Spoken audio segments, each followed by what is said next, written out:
ลา 13 นาฬิกากันก็เป็นมติคณะสงฆ์ตำบลสุเทพเทศบาลตำบลสุเทพอำเภอเมืองเชียงใหม่จังหวัดเชียงใหม่ธรรมสัญจรในช่วงเทศกาลเข้าพรรษา3 ครั้ง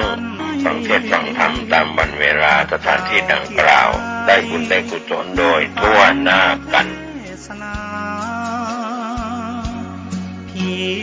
น้องทั่วท้องทุกถิ่นที่มาได้สักการะบูชาพระทักษิณาศาสดาของเราทรงใจถึงกันหมุนวัน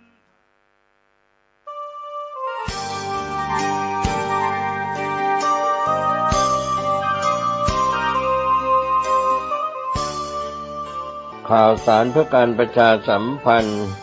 กำหนดการฟังเทศรายการรถด่วนขบวนพิเศษในฤดูกาลเข้าพรรษาประจำปีพุทธศักราช 2567 ดำเนินงานโดยคณะสงฆ์จังหวัดเชียงใหม่สภานักธรรมจังหวัดเชียงใหม่พุทธสมาคมจังหวัดเชียงใหม่ยุวพุทธิกสมาคมจังหวัดเชียงใหม่สภาวัฒนธรรมอำเภอเมืองเชียงใหม่มูลนิธิพุทธสมาคมชมรมอนุรักษ์วัฒนธรรมประเพณีท้องถิ่นเชียงใหม่ชมรมลูกเสือชาวบ้านจังหวัดเชียงใหม่ทสปช.อำเภอเมืองเชียงใหม่จัดกิจกรรมประจำปีดำเนินงานโดยคณะกรรมการบริหารงานกลุ่มหนุ่มสาวจังหวัดเชียงใหม่รถด่วนขบวนที่ 6 จันทร์ที่ 2 กันยายนเคลื่อนไปยังวัดวิเวกวนารามตำบลหนองหานอำเภอสันทรายจังหวัดเชียงใหม่ 20 นาฬิกาฟังพระธรรมเทศนา1 กันดำเนินงานโดยคณะสงฆ์จังหวัดเชียงใหม่องค์กรเครือข่ายชาวพุทธจังหวัดเชียงใหม่งานนี้ดำเนินงานโดยคณะกรรมการบริหารงานกลุ่มหนุ่มสาวจังหวัดเชียงใหม่ก็เชิญท่านผู้ที่สนใจจะได้เดินทางไปร่วมฟังเทศน์บำเพ็ญกุศลกับรายการรถด่วนขบวนพิเศษทั้ง3 ขบวนตั้งแต่ขบวนที่ 1 จนถึง 13 ได้บุญได้กุศลจากการฟังธรรมบำเพ็ญบุญบารมีในช่วงเทศกาลเข้าพรรษาและออกพรรษาได้บุญโดยทั่วหน้ากันสวัสดีครับ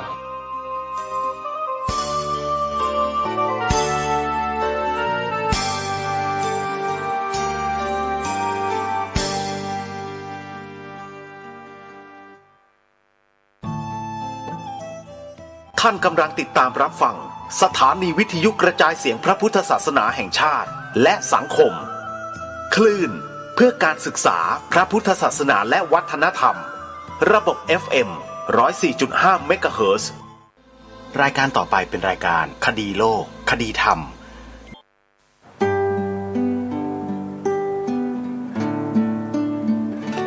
กล้าคิดก็ต้องกล้าทำอย่ากลัวถ้าทำความดีเร่งศึกษาปัญหาให้ทันท่วงทีเมืองไทยจะพัฒนากว่านี้รายการดีๆคดีโลกคดีธรรมขอรำพันบรรยายความคิดเครื่องไม้แห่งสีทั้ง3งามถนัดขาวคือบริสุทธิ์สีสวัสดิ์หมายพระไตรรัตน์และธรรมะคุ้มจิตไทยแดงคือโลหิตเราใสซึ่งยอมสละได้เพื่อรักษาชาติศาสนาน้ำเงินคือสีโสภาอันจอมประชาถ้าโปรดเป็นของส่วนองค์จัดริ้วเข้าเป็นไตรรงค์จึงเป็นสีธงที่รักแห่งเราชาวไทยทหารอวตารนำไปยงยุทธวิชัยวิชิตก็ชูเกียรติสยาม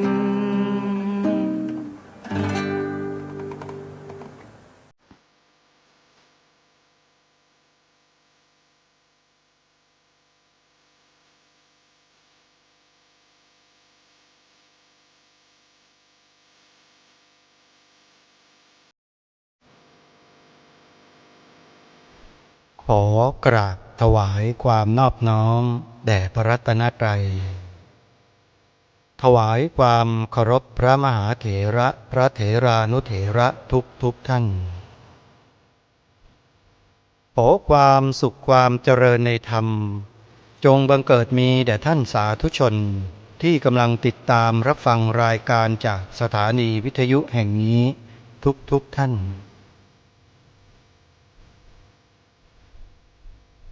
ขอนำท่านผู้ฟังเข้าสู่รายการคดีโลกคดีธรรม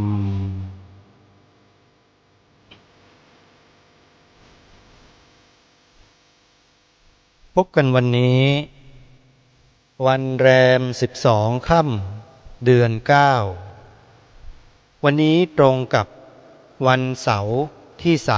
31 สิงหาคมพระพุทธศักราช 2567 รายการคดีโลกคดีธรรมมีให้ท่านผู้ฟังติดตามรับฟังกันเป็นประจำทุกวันทางสถานีวิทยุพระพุทธศาสนาแห่งชาติคลื่นต่างๆท่านสามารถติดตามรับฟังรายการนี้ได้ทุกวันทางสถานีวิทยุต่างๆซึ่งมีปรากฏอยู่ในแอปพลิเคชันที่ท่านสามารถจะดาวน์โหลดไว้ในโทรศัพท์เพื่อติดตามรับฟังสถานีวิทยุเหล่านั้นได้สถานีวิทยุที่ออกอากาศรายการคดีโลกคดีธรรมเป็นหลักๆอยู่มีดังต่อไปนี้สถานีวิทยุพระพุทธศาสนาแห่งชาติประจำจังหวัดเลยวัดป่าจริยธรรมอำเภอนาด้วงจังหวัดเลย FM 96.50 เมกะเฮิรตซ์สถานีวิทยุพระพุทธศาสนาแห่งชาติประจำจังหวัดเชียงใหม่วัดฝายหินตำบลสุเทพอำเภอเมืองจังหวัดเชียงใหม่ FM 104.50 เมกะเฮิรตซ์สถานีวิทยุสาธารณะจังหวัดเชียงใหม่วัดหนองกายตำบลสันป่ายางอำเภอแม่แตงจังหวัดเชียงใหม่ FM 99.75 เมกะเฮิรตซ์สถานีวิทยุพระพุทธศาสนาจังหวัดกาฬสินธุ์วัดอารามมงคลตำบลยางตลาดอำเภอยางตลาดจังหวัดกาฬสินธุ์ FM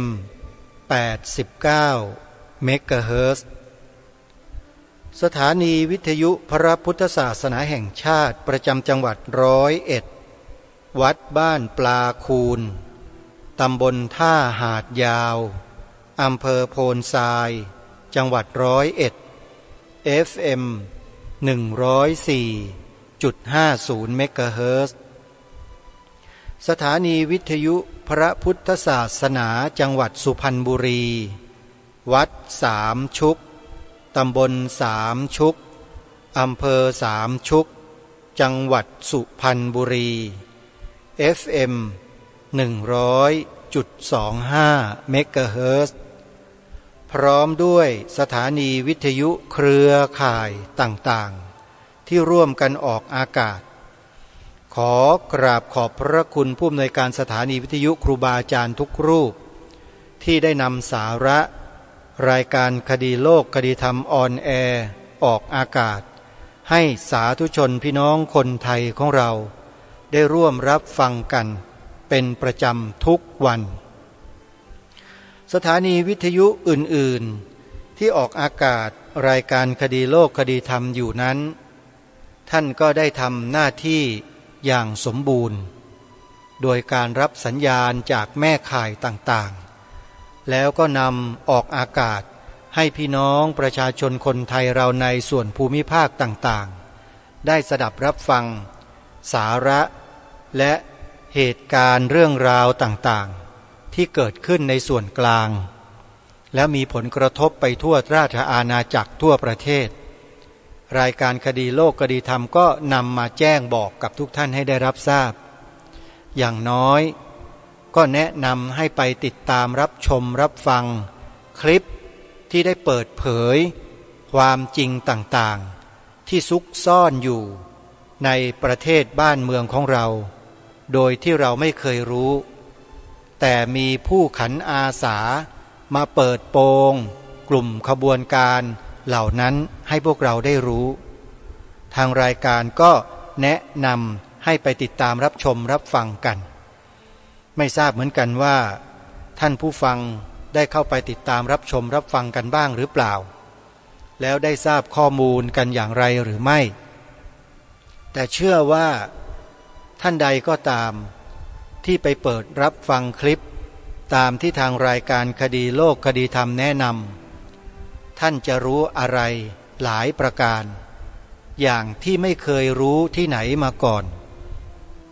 เพราะเนื่องจากว่าเรื่องราวเหล่านั้นเนี่ยเขาไม่ได้ทำกันแบบเปิดเผยเขาทำกันแบบลับลวงพรางแล้วผลงานออกมาทีหนึ่งนั่นแหละเราถึงจะเห็นกันคือมันต้องปรากฏเป็นผลออกมาก่อนอย่างเช่นเวอร์ชั่นเพลงธงชาติเวอร์ชั่นไร้รากอันนี้ทางสมาคมปกป้องพระพุทธศาสนาเขาใช้นะเขาใช้ชื่อและสร้อยให้กับเพลงชาติเวอร์ชั่นไร้รากเพลงชาติเวอร์ชั่นไร้รากอันนี้แหละที่ทำให้สมาคมปกป้องพระพุทธศาสนาแห่งประเทศไทยอันนี้เกิดขึ้นแล้วก็ทำหน้าที่มาจนถึงวันนี้ถือว่าเป็นผลพลอยได้ที่สมาคมนี้ก่อตั้งขึ้นมาเพราะเพลงชาติเวอร์ชั่นไร้รากนี่แหละเป็นตัวจุดประกายทำให้สมาคมนี้ได้ไปรู้อะไรต่างๆเพิ่มขึ้นมากมายหลายประการเลยแล้วก็นำมาถ่ายทอดนำมาเผยแพร่ให้กับพี่น้องประชาชนคนไทยเราได้รับรู้รับทราบร่วมกันด้วยถือว่าเป็นองค์กรที่มีคุณูปการทางด้านข้อมูลความลับลวงพลางให้ประชาชนคนไทยได้รับรู้รับทราบกันเป็นอย่างดียิ่งขออนุโมทนาขอบคุณสมาคมดังกล่าวที่กล้านำความจริงหลายๆประการมาเปิดเผยให้สังคมได้รับรู้กันสาธุชนที่ฟังรายการคดีโลกคดีธรรมถ้าท่านไม่ต้องการจะตกข่าวไม่ต้องการจะตกข้อมูลเหล่านี้เนี่ยท่านต้องเข้าไปดูในคลิปที่กล่าวมาตามที่ได้แจ้งบอกไปแล้วหลายครั้งแล้ววันนี้ใครที่ปรารถนาจะเข้าไปดูข้อมูลเนี่ยให้เตรียมจดชื่อคลิปชื่อช่องของสมาคมนี้ไว้เพื่อที่จะได้ไปติดตามข้อมูลเหล่านั้นด้วยกันคลิปของสมาคมนี้ที่ทางรายการแนะนำให้ไปติดตามรับชมไปศึกษาค้นคว้าดูก็คือคลิปที่มีชื่อว่าสมาคมปกป้องพระพุทธศาสนาที่เขาใช้ชื่อนี้เขาได้อธิบายเหตุผลไว้ด้วยในตอนต้นๆของคลิปที่เขาทำการโพสต์เอาไว้ท่านเข้าไปในช่องของสมาคมปกป้องพระพุทธศาสนาแล้วให้กดไปที่คำว่าวิดีโอที่แถบสถานะของช่องนั้นแล้วท่านก็เลื่อนลงไปข้างล่างลงไปดูคลิปแรกๆที่เขาทำการชี้แจงอธิบายไว้ตั้งแต่เบื้องต้นว่าสาเหตุของการจัดตั้งสมาคมปกป้องพระพุทธศาสนานี้ขึ้นมาเนี่ยเพราะเหตุอะไรทางนายกสมาคมเจ้าขององค์กรพูดชัดเจนเลยว่าตัวเขาเองเนี่ยจะกลับไปบ้านเกิดเมืองนอนจะไปทำมาหากินอยู่ถิ่นกำเนิดที่สกลนครแต่พอมารู้ข่าวว่าในส่วนกลางได้จัดทำเวอร์ชั่นเพลงชาติขึ้นมา1 ชุดแล้วก็ทำการเผยแพร่ออกสื่อของ ทางราชการช่องหลักช่องใหญ่ๆกันเต็มไปหมดเลยพอเขาได้ไปดูเสร็จเขาบอกว่าเขาล้มเลิกกิจการงานอะไรต่างๆทั้งปวงหมดเลยเพราะถ้าขืนปล่อยให้เป็นแบบนี้ความเป็นประเทศชาติบ้านเมืองไทยพังแน่อนาคตไม่มีเหลืออะไรเลยแล้วเขาก็ตั้งชื่อเวอร์ชั่นเพลงชาติอันนั้นที่ทำออกมาใหม่ครั้งนั้นว่าเพลงชาติไทยเวอร์ชั่นไร้รากแล้วเขาก็ทำหนังสือถึงหน่วยงานที่จัดทำเพลงชาติพร้อมด้วยแนบสำเนาอะไรต่างๆมากมายหลายประการส่งไปให้แล้วก็ไม่ยอมที่จะให้ทำการเผยแพร่เวอร์ชั่นไร้รากนี้เขาก็ต่อสู้เลยต่อสู้กับอำนาจตรงนั้นแหละแล้วปรากฏว่าประสบความสำเร็จเพลงชาติเวอร์ชั่นที่เราเห็นอยู่ในปัจจุบันนี้เนี่ยเป็นเวอร์ชั่นที่มีรากแต่ก่อนหน้านี้เขาเอารากเหง้าของบ้านเมืองออกทิ้งหมดเลยอะไรคือรากเหง้าของบ้านเมืองคือพระพุทธศาสนาเพลงชาติเวอร์ชั่นไร้รากไม่มีพระพุทธศาสนาอยู่ในนั้นทั้งที่ประเทศนี้เป็นประเทศพุทธแท้ๆแต่เพลงประจำชาติตัวเองไม่มีศาสนาพุทธอยู่ในนั้นโยมสมาคมนี้จึงไปจัดการเรื่องนี้ไปถึงหน่วยงานที่จัดทำเพลงชาติเลยแล้วทำหนังสือไปประท้วงไม่เห็นด้วยแล้วก็นำเสนอว่ามันควรจะมีเนื้อหามีภาพอะไรออกงี้ก็ทำเป็นคลิปวิดีโอส่งไปให้ด้วยให้ทำแบบนี้จนกระทั่งยอมเห็นหรือยังท่านผู้ฟังว่านี่คือการต่อสู้ในทางที่ถูกต้องที่สมควรไม่ได้ไประรานไม่ได้ไปกระเกะกะไม่ใช่ไปทำลายไม่ใช่ไปด่าว่าไม่ใช่อะไรแต่ทำหนังสือไปตามขั้นตอนทักท้วงไปในนามของพี่น้องประชาชนคนไทยที่นับถือพระพุทธศาสนาเป็นพลเมืองส่วนใหญ่ของประเทศ90 กว่าเปอร์เซ็นต์แล้วอย่างนี้เราจะไม่ติดตามข้อมูลของเขาได้ยังไงล่ะติดตามดูเถอะท่านแล้วพวกเราจะรู้ว่าเกิดอะไรกับประเทศไทยของเราเรื่องราวเหล่านี้มันต่อท่อมาจากการยึดพระราชอำนาจของรัชกาลที่7เมื่อปี2475นู่นแหละไอ้กลุ่มขบวนการนี้ทั้งนั้นเลยที่กระทำในลักษณะนี้เนี่ยแล้วทำกันมายาวนานมากแต่เนื่องด้วยว่าประเทศเราเนี่ยมีความเข้มแข็งพี่น้องประชาชนได้รับการหล่อหลอมจากสิ่งที่เป็นสาระและเป็นประโยชน์ซึ่งเป็นรากเหง้าของแผ่นดินจากพระภิกษุสงฆ์ที่มีอยู่ทั่วราชอาณาจักรจึงทำให้แนวความคิดทิศทางความศรัทธาและความยึดมั่นในความเป็นไทยของพวกเราคนไทยจึงเหนียวแน่นมาจนถึงวันนี้ได้ก็เพราะเราร่วมด้วยช่วยกันพระสงฆ์เป็นผู้นำในทางที่ถูกต้องในทางที่ดีงามในทางที่บรรพบุรุษสืบสารรักษาต่อยอดกันมารายการคดีโลกคดีธรรมได้ทำหน้าที่ให้ทุกท่านได้เห็นเป็นตัวอย่างมาโดยตลอดว่าการต่อสู้เพื่อปกป้องรักษาความเป็นไทยเนี่ยทำกันแบบไหนทำยังไงเราไม่ต้องไปด่าว่าใครไม่ต้องไปตำหนิไม่ต้องไปชี้หน้าด่าว่าอย่างนั้นอย่างนี้ไปพูดคำหยาบคำคายไม่ต้องนำเอาหลักความถูกต้องความเป็นจริงเนี่ย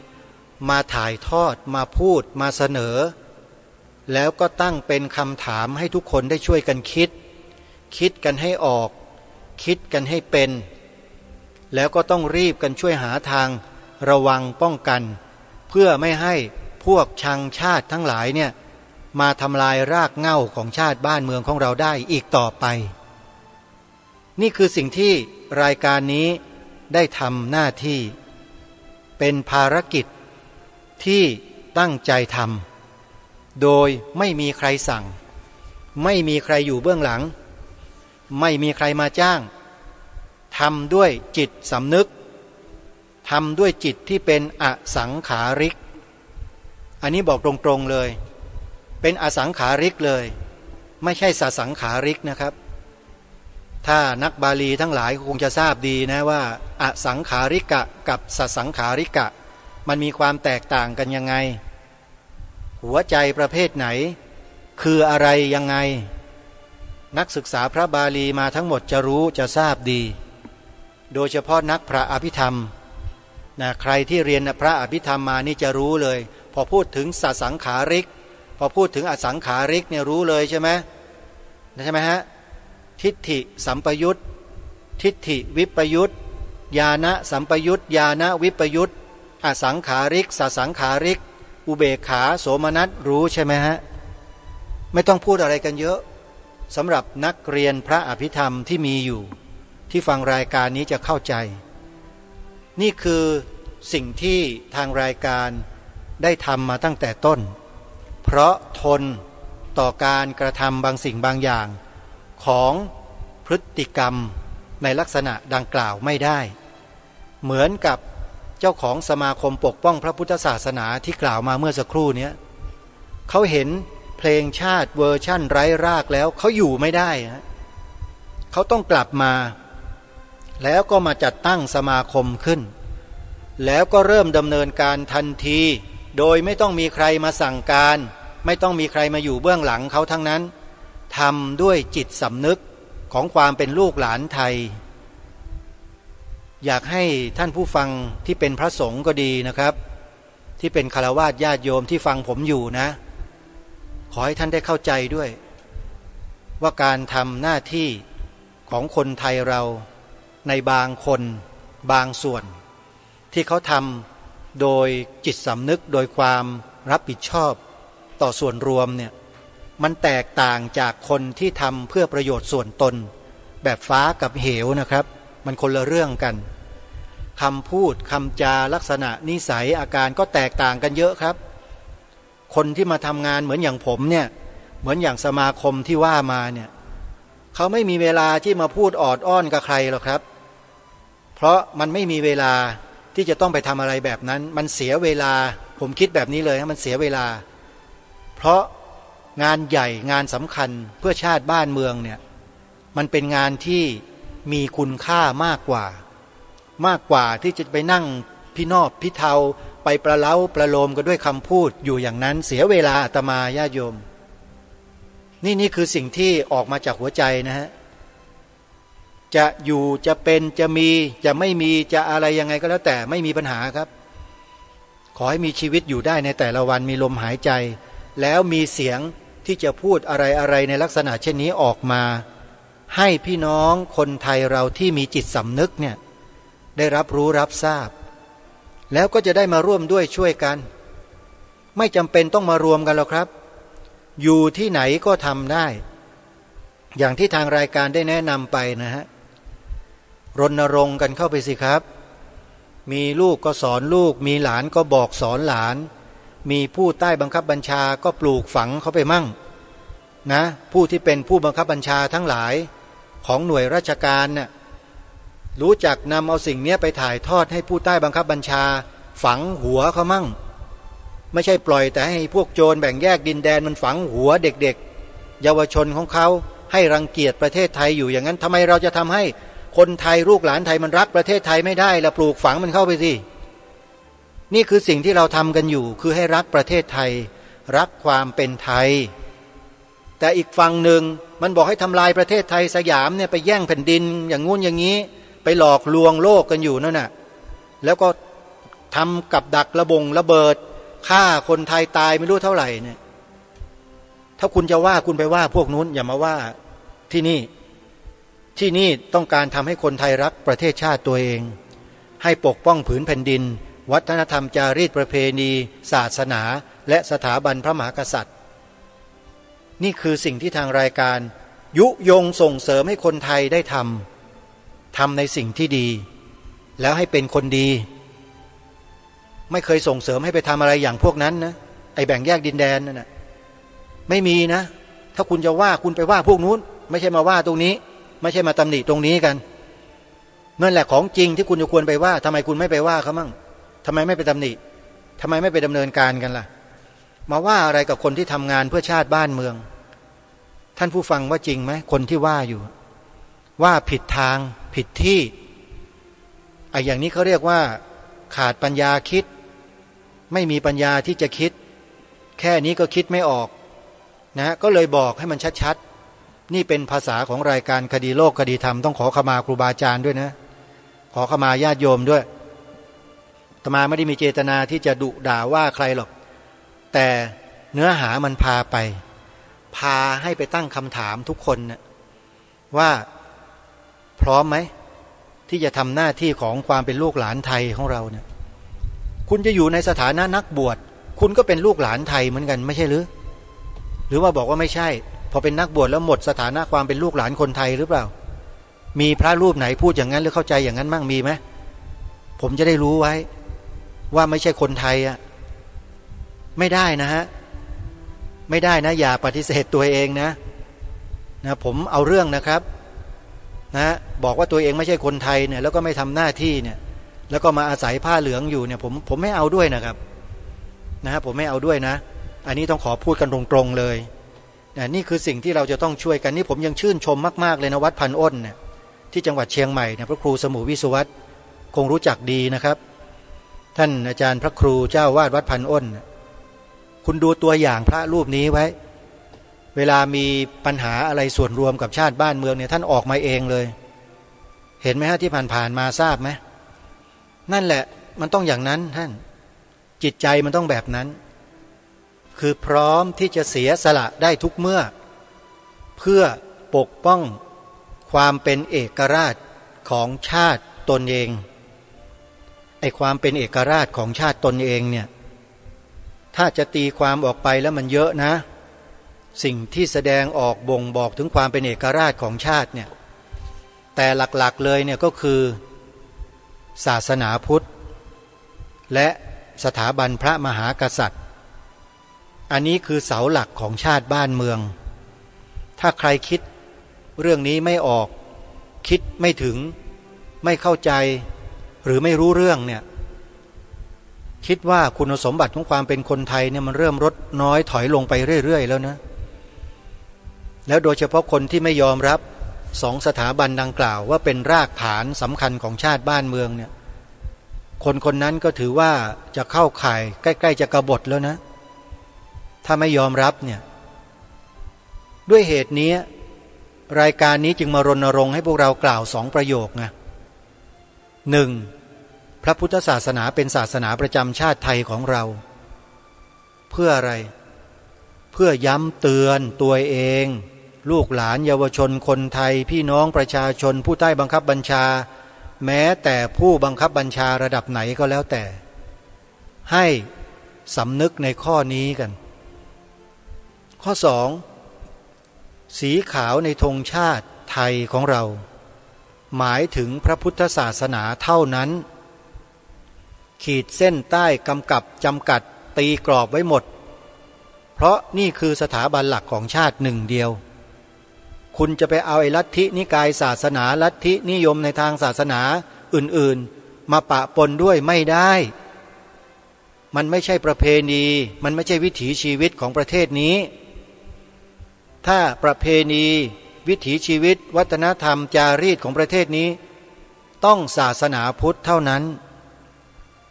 องค์พระบาทสมเด็จพระจอมเกล้าเจ้าอยู่หัวรัชกาลที่4ก็มีพระราชดำรัสไว้ชัดเจนมีปรากฏเป็นหลักฐานอยู่ในประชุมประกาศรัชกาลที่4ของพระองค์ท่าน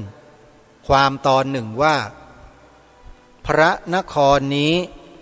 หมายถึงประเทศนี้พระนครนี้เป็นถิ่นที่ของคนนับถือพระพุทธศาสนามาแต่เดิมไม่ใช่แผ่นดินของศาสนาอื่นคนที่ถือศาสนาอื่นมาแต่อื่นก็ดีอยู่ในเมืองนี้ก็ดีจะโทมนัสน้อยใจด้วยริษยาแก่พระพุทธศาสนาเพราะบูชาอันนี้ไม่ได้ด้วยไม่ใช่เมืองของศาสนาตัวเลยถ้าโทมนัสก็ชื่อว่าโลภล่วงเกินไปชัดเจนไหมพระคุณเจ้าชัดเจนไหมญาติโยมพุทธบริษัทคนไทย เพราะฉะนั้นสีขาวในธงชาติไทยในฐานะที่เป็นสถาบันหลักของชาติตามสัญลักษณ์ประจำชาติก็คือธงชาติไทยจะเป็นศาสนาใดไปไม่ได้นอกจากพระพุทธศาสนาเท่านั้นเห็นไหมฮะอันนี้คือการปกป้องรักษาไม่ใช่ไปทำลายใครไม่ได้ไปกล่าวร้ายใครไม่ได้ไปเบียดเบียนใครแม้แต่นิดเดียวเลยเห็นไหมฮะรายการนี้ไปเบียดเบียนใครเขาล่ะไปทำร้ายใครไปทำลายใครที่ไหนไม่มีหลายท่านหลายคนที่ฟังรายการได้ยินเสียงสำเนียงในลักษณะแข็งแบบนี้แล้วก็อาจจะเดาคิดกันไปว่าโอ้ยรายการแบบนี้ไปพูดจาลักษณะนี้คงคิดว่าอาตมาเนี่ยไปด่าไปว่าไปเบียดเบียนคนนู้นคนนี้เขาอะนะจริงๆไม่ได้เป็นแบบนั้นนะโยมฟังให้ดีๆนะรายการนี้เป็นรายการจันลงไว้รักษาไว้ปกป้องไว้ส่งเสริมไว้เชิดชูไว้เทิดทูนไว้ยอยกไว้ซึ่งสถาบันหลักสูงสุดของประเทศชาติบ้านเมืองตามที่ได้กล่าวมาเมื่อสักครู่แล้วทำอยู่คนเดียวเนี่ยมันทำได้แค่นิดเดียวก็เลยนำมาถ่ายทอดรณรงค์ให้พวกเราได้ช่วยกันทำกันทั้งบ้านทั้งเมืองก็อย่างที่กล่าวมาโดยตลอดว่าพวกเราที่เป็นคนไทยกันเนี่ยจะเห็นคุณค่าในข้อนี้กันหรือเปล่านี่คือสิ่งที่ท่านจะต้องตอบคำถามตัวท่านเองว่าตัวเราตัวท่านเห็นคุณค่าในข้อนี้กันบ้างหรือเปล่าถ้าท่านตอบคำถามนี้ได้การกระทำต่อไปมันก็เกิดขึ้นโดยลำดับทุกอย่างมันเกิดขึ้นเป็นขั้นเป็นตอนครับท่านผู้ฟังญาติโยมสาธุชนทั้งหลายมันเกิดจากความสงสัยพอสงสัยแล้วมันก็จะหายสงสัยก่อนจะหายสงสัยมันต้องได้ยินต้องได้ฟังได้ยินได้ฟังแล้วก็พิจารณาหาเหตุหาผลดูหลักฐานข้อมูลความจริงให้ชัดเจนแล้วก็หายสงสัยแล้วมันก็กลายเป็นความเชื่อความศรัทธาพอความเชื่อความศรัทธาเกิดมันก็เกิดวิริยะความเพียรพยายามที่จะค้นคว้าไขว่หาข้อมูลเพิ่มเติมเพื่อให้เกิดความมั่นใจยิ่งขึ้นพอเกิดความมั่นใจแล้วทีนี้มันก็กลายเป็นความมั่นคงเมื่อเป็นความมั่นคงในใจเสร็จมันจะมั่นคงอยู่ในใจตัวเราคนเดียวมันไม่ได้เรื่องแบบนี้มันต้องถ่ายทอดให้ผู้อื่นเขาด้วยให้เกิดความมั่นคงตามไปด้วยนี่คือรายการคดีโลกคดีธรรมที่ทำอยู่อย่างนี้มาโดยตลอดจะได้ผลมากจะได้ผลน้อยอันนี้ไม่ใช่เรื่องสำคัญเรื่องสำคัญคือเราอย่าหุบปากเงียบเมื่อเราเป็นผู้ที่อยู่กับหลักฐานข้อมูลประสบพบเจอด้วยตนเองในเชิงประจักษ์ว่าเกิดการกระทำอะไรต่อประเทศชาติบ้านเมืองต่อพระบวรพุทธศาสนาอย่างไรแล้วถ้าเรามานั่งทับปัญหาทิ้งไว้คนเดียวปัญหาเหล่านี้มันก็จะถูกหมักหมมมากขึ้นเยอะขึ้นใหญ่ขึ้นถ้าหากปล่อยไปเรื่อยๆโดยที่ไม่คิดที่จะมีการแก้ไขไม่บอกพี่น้องประชาชนคนไทยให้เราช่วยกันเนี่ยปัญหานี้มันก็จะยากเกินที่จะแก้ในอนาคตสุดท้ายทุกคนก็แก้อะไรไม่ได้เลยรายการนี้จึงมารณรงค์นะฮะรณรงค์มาตั้งแต่ต้นจนถึงวันนี้ก็ยังรณรงค์ให้ทุกคนได้ช่วยกันตรงนี้ปลูกฝังเด็กเยาวชนรุ่นต่อไปให้เขาได้รู้ว่ารากเหง้าของชาติบ้านเมืองไทยของเราคืออะไรก็คือสองสิ่งที่ให้ทำเมื่อสักครู่พระพุทธศาสนาเป็นศาสนาประจำชาติไทยของเราและสีขาวในธงชาติไทยหมายถึงพระพุทธศาสนาเท่านั้นมีหลักฐานชัดเจนที่องค์พระมหากษัตริย์พระราชทานไว้ทั้งนั้นเลยแล้วก็ตรัสไว้เช่นนั้นด้วยนี่คือสิ่งที่พวกเราจะต้องช่วยกันสืบสารรักษาต่อยอดเราไม่ได้ไปทำลายใครแม้แต่นิดเดียวเลยเนี่ยที่พากันทำแบบนี้มันทำลายใครอ่ะใครเดือดร้อนเพราะเหตุอะไร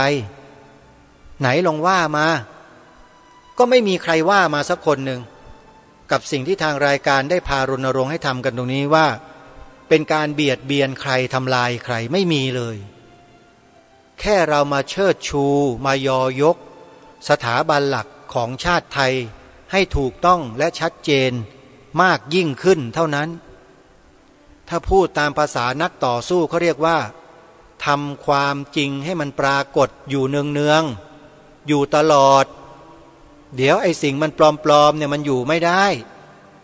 นั่นแหละไอ้ตัวที่มันเดือดร้อนก็คือไอ้ตัวปลอมๆนั่นแหละท่านที่มันปลอมปนเข้ามาถ้าภาษาของนักต่อสู้อีกประเภทหนึ่งเขาเรียกว่าไอ้พวกหนอนบ่อนไส้พวกหนอนบ่อนไส้เข้ามาเนี่ยมันก็จะอยู่ไม่ได้เพราะอะไรมันเข้ามามันเจอเกลือฮะมันแพ้เกลือไอ้พวกเนี้ยเพราะฉะนั้นไอ้ความเค็มของเกลือนี่แหละมันจะรักษาสิ่งต่างๆเพื่อไม่ให้มันเกิดความเสียหายได้อุปมาเหมือนกับความดีของคนเรานั่นแหละท่านผู้ฟังความดีของเราที่มั่นคงนี่แหละมันจะรักษาสิ่งต่างๆของชาติบ้านเมืองเอาไว้ได้เราพร้อมที่จะเป็นคนดีที่แท้จริงหรือยังอย่าเป็นคนประเภทดีแบบลมๆแรงๆอะไรอย่างเนี้ยเราอย่าไปเป็นอย่างนั้นเลยนะโยมนะมาเป็นความดีหรือคนดีที่มันถูกตรงกับสภาวะตามความเป็นจริงกันเถอะอย่าเป็นพวกประเภทดีลอยลมเลยนะดีลอยลมนี่ก็คือใครว่าดีก็ดีตามเขาคนนั้นว่าดีก็ดีตามเขาไปนะเขาเรียกดีลอยลมเราต้องดีด้วยตัวเราเองแล้วเราต้องมีดีสิ่งที่มีดีหรือความดีที่อยู่ในใจเราก็คือนี่แหละไอ้จิตสำนึกความกตัญญูกตเวทีนี่แหละเขาเรียกว่าความดีนะมาช่วยกันเป็นคนดีทำความดีเหล่านี้ให้มั่นคงในใจของเราแล้วเราก็จะได้ชื่อว่าเป็นผู้ปกป้องรักษาคุ้มครองจันโลงสืบสารต่อยอดยอยกรากเหง้าของชาติบ้านเมืองเอาไว้ตลอดไปมันอยู่ที่จิตสำนึกข้างในใจเรานี่แหละบอกตัวเองให้เสมอเถอะว่าเราทำได้เราต้องช่วยกันสามัคคีกันรักกันเราทำได้เราต้องช่วยกันรักกันสามัคคีกันเราทำได้โยมท่องคำนี้เอาไว้แล้วเราจะทำได้จริงๆไม่ต้องไปทำอะไรมากหรอกเนี่ยใช้วาจากล่าว2ประโยคนี้ถ่ายทอดให้เด็กๆเยาวชนลูกหลานเราเพื่อนๆพี่น้องพ้องเราผู้ใต้บังคับบัญชาเราแค่เนี้ยไอ้พวกจอมปลอมเหล่านั้นที่มันแทรกแผ่นดินหลบอยู่ใต้หลืบแอบแฝงอยู่เนี่ยแค่นี้มันก็อยู่ไม่ได้แล้วที่อยู่ไม่ได้เพราะอะไรก็มันสั่งสมสารพิษเอาไว้ในใจอยู่ตลอดเวลาไงพอมันเจอสารที่มันดีๆล้างพิษนะสารล้างพิษนะเราจะล้างพิษให้เนี่ยพวกนี้ไม่ยอมพวกนี้ก็เดือดร้อนสิพวกสารพิษอ่ะมันเดือดร้อนมันอยู่ไม่ได้เมื่อมันอยู่ไม่ได้มันก็ต้องดิ้นรนมันก็แสดงออกมาต่างๆนานามากมายหลายประการอย่างที่เรารู้เราทราบพอเราปรารภพอเราพูดท่อง2ประโยคนี้บ่อยๆมากๆเข้าสารพิษต่างๆเหล่านั้นก็จะเริ่มมีปฏิกิริยาออกมาผ่านสีหน้าอาการของคนบางประเภทที่ถูกสารพิษนี้ครอบงำคนเหล่านี้แหละถูกสารพิษทำลายตั้งแต่ต้นแต่ไม่รู้ตัวพอมียาล้างพิษเกิดขึ้นมากเข้าเยอะเข้าขยายเพิ่มขึ้นเข้าสารพิษมันอยู่ไม่ได้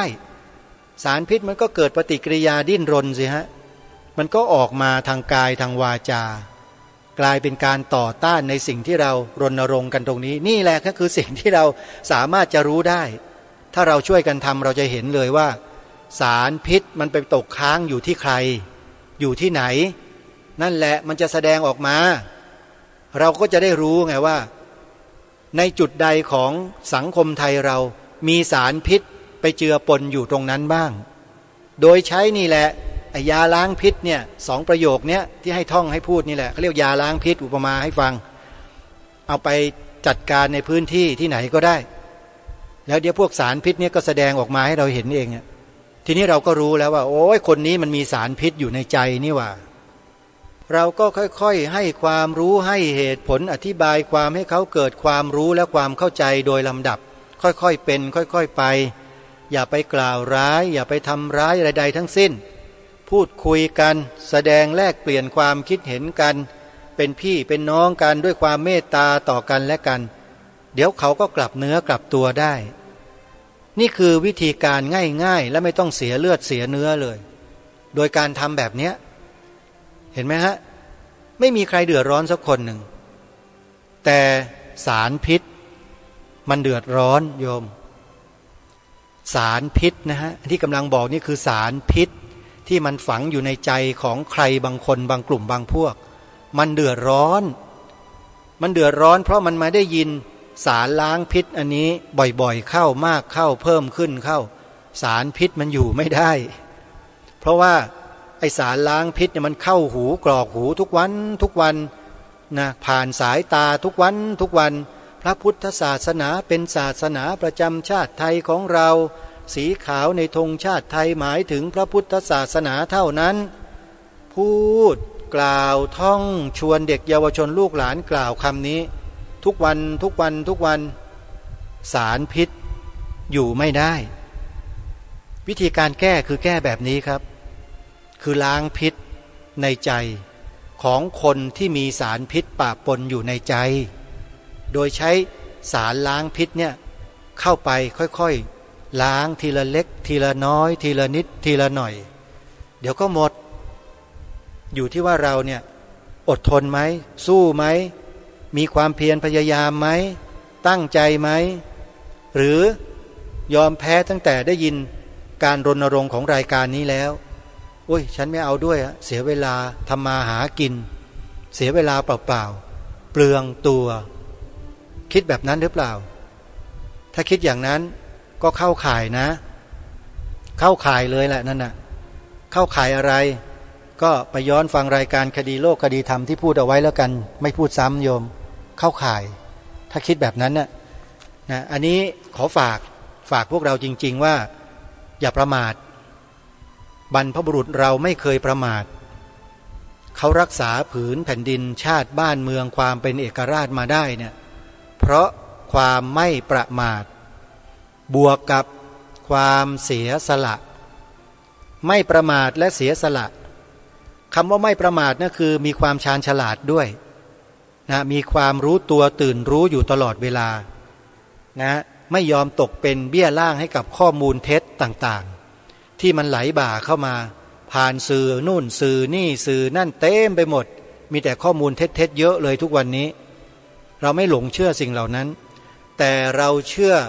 ในสิ่งที่บรรพชนเราได้ทำการจารึกบันทึกได้แสดงเป็นพระบรมราโชวาทพระราชดำรัสพระราชปณิธานพระบรมราชโองการไว้เราเชื่อตรงนั้นแล้วรายการนี้ก็นำมาถ่ายทอดให้พวกเราแล้วถ้าเราไม่เชื่อเราก็ไปสืบค้นหาดูกันเอาเองเด้อแล้วก็เชื่อกันเองแล้วกันรายการนี้ก็ได้ทำหน้าที่ตามสมควรแล้วนำมาบอกแล้วมากล่าวแล้วถ้าพวกเราเห็นว่าเป็นประโยชน์ที่จะได้ช่วยกันขยายประโยชน์นี้ออกไปก็สามารถที่จะช่วยกันได้โดยไม่ต้องรอใครมาสั่งให้ใช้จิตใต้สำนึกความรับผิดชอบความเสียสละความกล้าหาญเด็ดเดี่ยวของเรานี่แหละศักยภาพเต็มหมดเลยนะทุกคนมีทั้งนั้นเหมือนกันหมดแหละแต่ไม่ใช้กันเองไม่ใช้ฮะเสียเวลาชีวิตจริงๆไม่ยอมช่วยกันน่าเสียดายชีวิตนะเกิดมาทั้งทีเอาดีไปไม่ได้แต่สิ่งที่ไม่ดีถูกครอบงำจิตใจอยู่ตลอดอะไรล่ะที่เรียกว่าสิ่งไม่ดีพยาคติโยมรู้จักคำว่าพยาคติไหมพอสำเภายอยักษ์สระอาสระอาพอสำเภายอยักษ์สระอาอ่านว่าพยาตัวนี้ไม่ใช่พยาอินทรีย์พยาอะไรไม่ใช่นะฮะพยาเป็นพอสำเภาฮะตัวนี้หมายถึงความกลัวลำเอียงเพราะกลัวความกลัวไม่ได้ทำให้ประเทศชาติบ้านเมืองเจริญรุ่งเรืองหรืออยู่รอดได้นะบรรพบุรุษเราเคยกลัวใครที่ไหนล่ะท่านว่าจริงไหมลูกหลานคนไทยทั้งหลาย เคยดูประวัติศาสตร์ศึกษาประวัติศาสตร์บรรพบุรุษตัวเองบ้างไหมว่าท่านเคยกลัวอะไรกันไหมน่ะถือดาบถือหอกถือโล่นะถือของ้าวอยู่บนคอช้างไปสู้รบจับศึกกรำชัยชนะรักษาผืนแผ่นดินประเทศชาติบ้านเมืองมาถึงเราทุกวันนี้เคยศึกษาเคยดูกันไหมประวัติศาสตร์นั่นน่ะเห็นหรือยังว่าบรรพบุรุษเรากล้าหาญแค่ไหนไม่ได้ขี้ขลาดนะท่านนะเพราะฉะนั้นการต่อสู้มันไม่เหมือนก่อนแล้วยุคทุกวันนี้นะมันใช้ข้อมูลใช้เอกสารใช้ลายลักษณ์อักษรแล้วก็ลายเซ็นทีนี้คนที่เป็นเจ้าของลายเซ็นที่อนุมัติอะไรต่อไม่อะไรที่ออกมาประหลาดอย่างที่ทางรายการได้ปรารภมาตอนต้นว่าสมาคมปกป้องพระพุทธศาสนาเขาก่อตั้งขึ้นมาก็เพราะเขาเห็นความประหลาดของเพลงชาติเวอร์ชั่นรากไร้รากเนี่ยเขาเลยออกมาต่อสู้จนถึงวันนี้นั่นแหละคือพฤติกรรมที่ชัดเจนที่สุดที่เขาทำกันแบบนั้นกับบ้านกับเมืองไทยของเรามีมาตั้งแต่2475มาแล้วเคยดูหรือยังการ์ตูนแอนิเมชัน2475ดูกันให้บ่อยๆหน่อยนะย้ำเตือนสำนึกของความเป็นคนไทยเนี่ยให้กลับมาให้มากๆหน่อยอย่าไปหลงทิศหลงทางหลงประเด็นหลงเป็นขี้ข้าของตำรับตำราที่ฝรั่งเขาเขียนมาล้างสมองพวกเราให้มากนักวันนี้พูดตรงนะเนี่ยนี่ถ้าเกิดว่าเชิญอาจารย์โจรจันไดมาพูดจะหนักกว่านี้แรงกว่านี้เยอะนะอยากฟังไหมอาจารย์โจรจันไดอ่ะว่าเขาพูดเรื่องนี้ไว้ยังไงไปดูในคลิปสิพิมพ์ชื่อโจรจันไดสระโอจอจานนอหนูนะไม่ใช่รอเรือนะโยม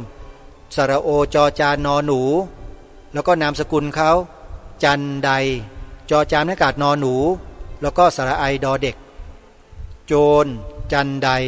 ไปฟังคนนี้เขาพูดนั่นแหละเขาพูดความจริงแต่เราจะเชื่อไม่เชื่อมันเรื่องของเราแต่ทางรายการฟังแล้วมีความเชื่อว่าเป็นจริงตามนั้นแต่พูดอย่างนั้นทั้งหมดไม่ได้เพราะออกอากาศก็ได้แต่แนะนำให้ไปดูกันแล้วก็อย่าลืมคลิปของสมาคมปกป้องพระพุทธศาสนาที่ทางรายการแนะนำให้ไปดูกันเพื่อให้พวกเราได้รู้ว่าพวกชังชาติพวกทำลายชาติของเราเนี่ยทำอะไรกับประเทศชาติบ้านเมืองของเราบ้างทำแบบไหนทำยังไงมีหลักฐานที่เป็นหลักฐานปรากฏชัดเจนมีไหมสมาคมปกป้องพระพุทธศาสนาเขานำออกมาแฉให้เราเห็นเรารู้กันทั้งหมดแล้วก็อีกหนึ่งองค์กรคล้ายๆกันก็คือองค์กรปกป้องพระพุทธศาสนาเพื่อสันติภาพหรืออ